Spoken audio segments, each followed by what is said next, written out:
Hello all, welcome back to the pivot table. So in this session, we are learning many things about pivot table. So now today's session we are going to see about how to play with the fields, how to extract the different fields based upon your needs. Okay, so I'm going to use the state field and then region field.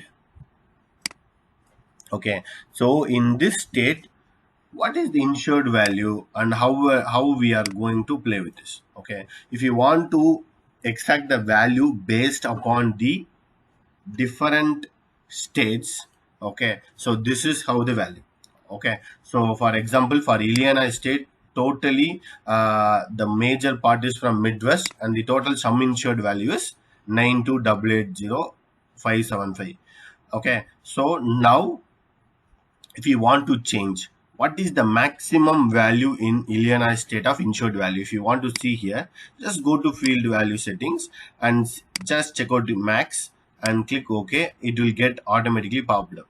Okay, so if you don't believe, just go to that sample policy data. This is the master data. See here, this is the highest value, okay, based among all these things, 29128, and see this is the value popped up.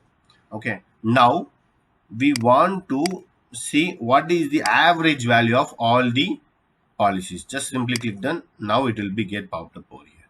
Okay, so this is also very easy. Just I have used this one. See here, the average value 6632326 and same value has been popped up over here.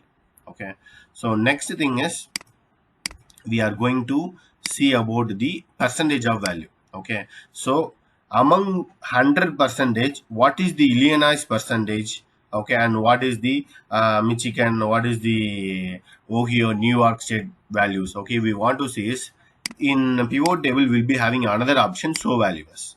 Just simply change it to percentage of grand total. It means it will give the overall percentage of grand total among them for each and every state. What is the percentage value, like that it will play. Just simply click OK. See, in this one, in the overall area, New York plays the huge amount. Okay, that too is from east. Okay, and the next thing is we wanted it will be go to 13 percentage. This is the one I am showing. Okay, so next is from New Jersey. Okay, like that you can easily fetch the data from value field settings. There are still many more options are there. You can play with it and get it based on your needs. Okay, so whichever data you want to get it, you can play with the value field settings and get it. Okay, so still many more features are coming in VLOOKUP. Just watch it. Thanks for watching. Subscribe for more options.